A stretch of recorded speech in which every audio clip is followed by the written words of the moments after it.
140 fight, and I have Crawford winning this fight. Crawford's gonna win this fight doing something that nobody's done to Canelo.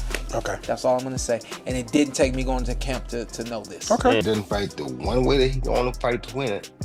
Terence Crawford has 6 ways he can win it. And my money will go on the man who has 6 ways to win it over the man who has 1 way to win it.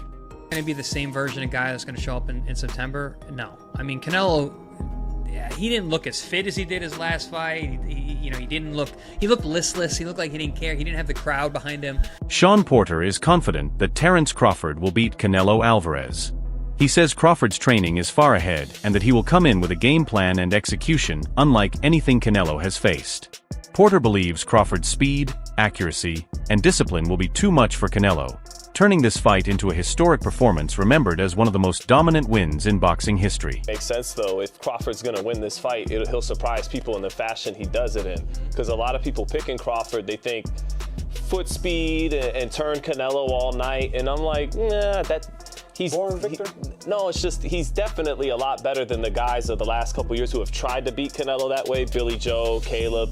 But even though he's better than them, it didn't, that game plan, it didn't work. So it's not gonna look like that if Crawford pulls this off. It's gonna look different than that, to your point. Roy Jones Jr., one of boxing's most respected voices, believes Terence Crawford is the more versatile fighter in this matchup.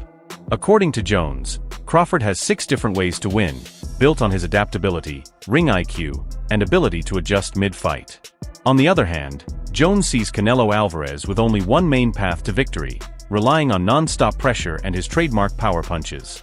He stressed that if Canelo doesn't perform at his absolute best, Crawford's variety of tactics will take over. The Hall of Famer leaned toward Crawford in his prediction, noting that versatility often decides top-level fights when the skills are close but the strategies are not. In fight, he does have a chance, and I think he could be victorious. If he doesn't fight the one way that he can only fight to win it, Terence Crawford has 6 ways he can win it. And my money will go on the man who has 6 ways to win it over the man who has 1 way to win it. So you think Canelo has to kind of fight the perfect fight, right?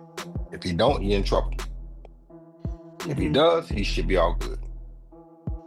Let's talk about the weight a little bit, right? Because we all know everything you accomplished as a heavyweight. What is Terence dealing with right now? I don't think Terence dealing with much of anything, because Terence did like I did as a heavyweight. He bulked up to the weight. He's been dealing with super middles and light heavyweights in training. If you can deal with them in training, you can deal with them in the fight. So the weight should not even be an issue. Do you think Terence is that one fighter where he could accomplish what a lot of people are thinking is not doable? Is he that one fighter who's just wired and has that different DNA?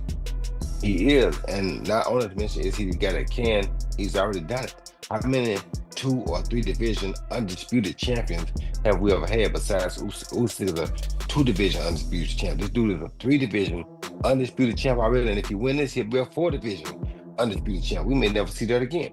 See, people don't like to celebrate the reality when it's happening. They'll wait till the person dead and they talk about it. This man is the only 3 division undisputed champion that boxing has ever had. And we're asking, are we wondering, can he step up to a task? Really? Do you know who we're talking about? Comedian and boxing fan Aries Spears shared his own perspective on the matchup, drawing on decades of boxing history between Mexican greats and top African-American fighters. Spears noted that in many of these major clashes, the black fighters often came out on top. He highlighted their sharp defense, accurate counterpunching, and ability to adapt, which have historically caused problems for aggressive, forward-moving Mexican styles. While Spears admitted that Canelo is one of the most complete and battle-tested champions of his generation, he described this fight as part of a long tradition of cultural and stylistic battles where speed, defense, and ring IQ have usually held the advantage. You take a top-notch Hispanic fighter, put him against the top-notch black fighter, the black dude usually edges him out. And I'm not trying to be disrespectful to the Latino fighters, because look at the greats. De La Hoya, motherfucking Roberto Duran, Arguello, Felix Trinidad, what's my man's name? Chavez. Huh? So there have been legends, but 9 times out of 10, when the top Mexican legend takes on the top black legend, the black dude wins. boxing and basketball is just something that niggas just, we got that wop that just, we edge you out. We edge you out. D3AD lost to Hagler. He got knocked out so viciously by Hearns. The rumor is he's still waking up today. He lost he did the no mas with Leonard. Yeah, no, I've been hanging out with Sugar Ray Leonard recently. We talked about that whole situation. Lost to Floyd. He lost to Bernard. He lost to Sugar Shane Mosley. Usually the black fighters edge out the Latinos when it come down to it. So basically you're saying Crawford's gonna win because he's black. I'm saying he's gonna win because he's got skills. But that black component, that's that extra juice. That's that extra juice? I mean, look. It's like the Batmobile when it's going fast, and then he hits the nitro button, and the flame shoots out of the back of the car and takes it to another level. Black dudes have the night. Veteran boxing journalist Dan Raphael highlighted Crawford's mental approach, pointing out that the undefeated champion not only understands the dangers Canelo brings but also embraces them. Raphael explained that Crawford has always built his career on facing challenges head-on instead of avoiding them. Rather than feeling pressure, he uses big moments to sharpen his focus and raise his preparation. According to Raphael, this mental strength could be the key factor, as Crawford will step into the ring ready for any situation without being shaken by the occasion. Whatever. I was really excited that Terence Crawford, when we were going through some of the historical things that could take place if he wins this fight, what they would mean. And at the end of that part of the conversation, he says, there's a lot riding on this fight. Like, he knows it. I don't think he feels pressure from it. I think he embraces that. But I like to hear that the fighter understands the magnitude of this fight and embraces that and realizes, like the general public that follows boxing or the media, that this is a bigger deal than your average fight, and that he is keenly aware of that. So I love that. He was very, very well spoken, and we discussed a lot of different topics, and I think people will get a kick out of it. It's on our podcast feed. It'll be up on the YouTube channel, and I hope people check it out. Sticking with Crawford, because I've spoken to a few guys in his team, and there seems to be this mindset where they really, really believe they're going to win this fight, and obviously every fighter that goes into any fight will believe they win this fight, but do you get that impression that they're in no doubt that this goes their way, and it's a case of just turning up for a payday? Oh, absolutely. Terence Crawford has never been the kind of fighter that's just looking to take a fight to get paid. Yeah, he's going to get paid a whole ton of money, and so is Canelo Alvarez. But, you know, if you follow Terence Crawford, if you've watched the way he fights, watched the way he conducts himself, know him at all, even just a little bit, I can't claim to be like best buddies with him, but I got a pretty good feel for Crawford, having been around him so many times for all these fights he's had.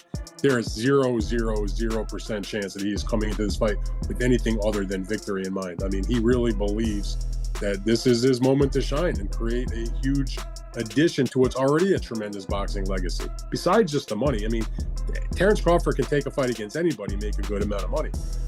And so while that's important, of course. This fight is being billed as one of the biggest challenges of Crawford's career, with Canelo seen as possibly the toughest opponent he has ever faced. For Canelo, the stakes are just as high. A loss to Crawford, who is naturally the smaller man moving up in weight, could leave a lasting mark on his legendary record. In boxing, legacy means everything, and losing to a smaller fighter at the height of your career often brings heavier criticism. Many believe that for Canelo, winning this bout is not only about pride but also about securing his place among the all-time greats of the sport. Legacy. And he gave a resounding yeah. A resounding yeah. He said it would tarnish Canelo, massively tarnish Canelo's legacy. And some of the things that he said were just basically things that most of us know, just some register and make sure that other people know and others don't, right? But it would tarnish his legacy, and for the obvious reasons. One is, we know that the guy's older. Crawford's older. He's going to be 38 years old here, right? So he's an older fighter. He's an active fighter, right? And most of the time, these are things that, make people say that people are going to lose. Man, he's inactive. So he's pretty inactive, hasn't fought in a year, hasn't fought more than once a year in 3 to 4 years. Showbiz the Adult, a highly respected boxing analyst, broke down the fight with balance, giving full credit to both fighters. He emphasized that Canelo's strength, toughness, and non-stop pressure have been key to his dominance over the years. His ability to take shots, lure opponents into traps, and fire back with powerful counters is unmatched in the division. At the same time, Showbiz pointed to Crawford's unique background, including his early experience in wrestling, which gave him exceptional balance, positioning, and the skill to read opponents instantly. This mix of athletic foundation and sharp boxing IQ, he noted, could be Crawford's biggest advantage. Canelo uses his legs, he uses his core, and then his neck itself to lift up Bivol like Bivol was a featherweight. That is a huge representation of how strong Canelo is. When you look at his workouts, you can tell why he was able to do that. All these damn neck exercises that I wouldn't dare do. Okay, that stuff looks painful. The squatting and all that stuff that he's doing is exactly why Canelo Alvarez, honestly, is a strong fighter. He tried to do it again with William Skull. William Skull shook out of it, but he is a bull. Listen, Terence Bud Crawford is strong. He is, okay? And he understands leverage and he understands those things because he wrestled. Honestly, very true. But Saul Canelo Alvarez is also extremely strong. Now, let me know how you feel in the comments below. Former world champion Chris Algieri dismissed the idea that Canelo's showing against John Ryder reflects what he will bring against Crawford. Algieri argued that Canelo has always raised his game when the stakes are at their highest. With his legacy on the line, he expects Canelo to enter this fight in top shape, sharper and much more aggressive than in recent performances. He stressed that fans and analysts should look for a driven, fully prepared Canelo, not the version seen in tune-up bouts. Changed it all? Not a whole lot. Hasn't changed all that much. Listen, the Skull fight, could Canelo have done more? Absolutely. But is that going to be the same version of guy that's going to show up in September? No. I mean, Canelo, he didn't look as fit as he did his last fight. He looked listless. He looked like he didn't care. He didn't have the crowd behind him. And Marcus, you've been to a ton of Canelo fights. You know how that arena is. It is insane. Insane. In Vegas, I mean, it's deafening the entire fight. I remember when he fought BJ Saunders in oh my Texas. God. And he's that waving Saunders on one? 80,000 fans. Yeah. I mean, listen, he is a gladiator. You know, I called Tim a warrior. Canelo's a gladiator. He is there for the adoration of the fans. I just think that he was a little too clinical in there that night. You know, he didn't have that same drive. He had a guy who just was not willing to engage. That's not going to be Crawford, and that's not going to be Canelo. They're going to be their peak of what they are at this point. Because again, Crawford is 38 years old. Canelo will be 35 by then. So I think they're going to be the peak for what they are at their ages. But it's easy to go, wow, what have you done for me lately? That's usually how everyone kind of sees everything.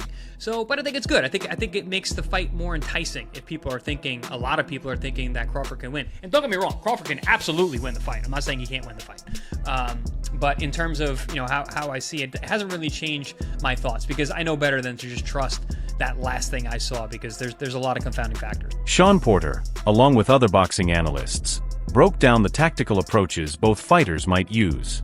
For Crawford, they see the key as controlling distance, using smart angles, and preventing Canelo from setting his feet for big punches. By shifting range and rhythm throughout the fight, Crawford could disrupt Canelo's pressure and slowly wear him down in the later rounds. The analysts also emphasized that this matchup is as much mental as it is physical. The fighter who stays calm under pressure and sticks to their strategy for the full 12 rounds will have the best chance to win. Understands that he has to be smart. And I think with this one specifically, it ain't just about being smart.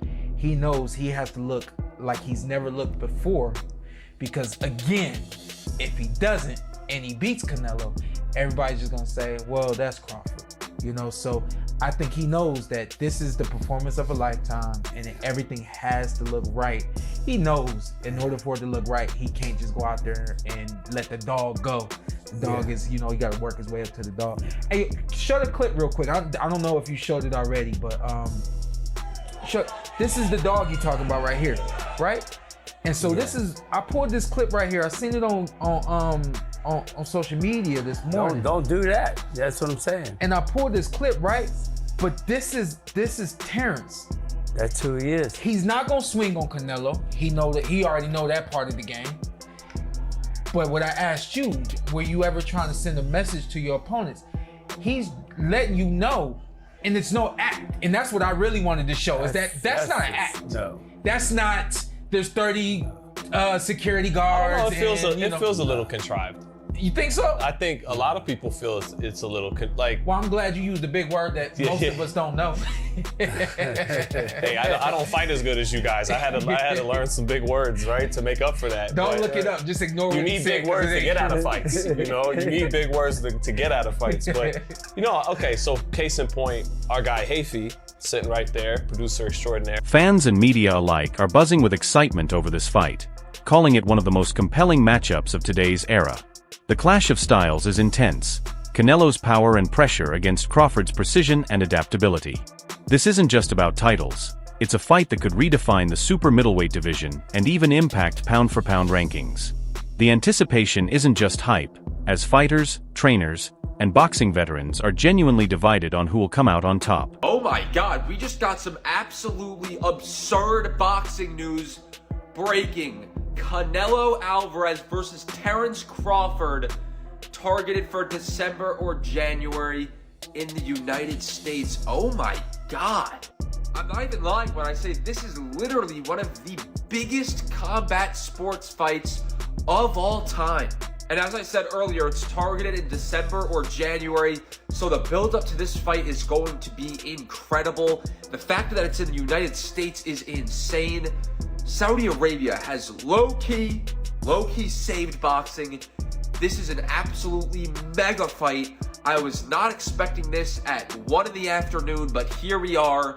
Terence Crawford, Canelo Alvarez, targeted for December/January in the United States. Crazy, crazy, crazy, crazy. Let me know what you guys think in the comments, and click that follow button for more combat sports videos. Wow.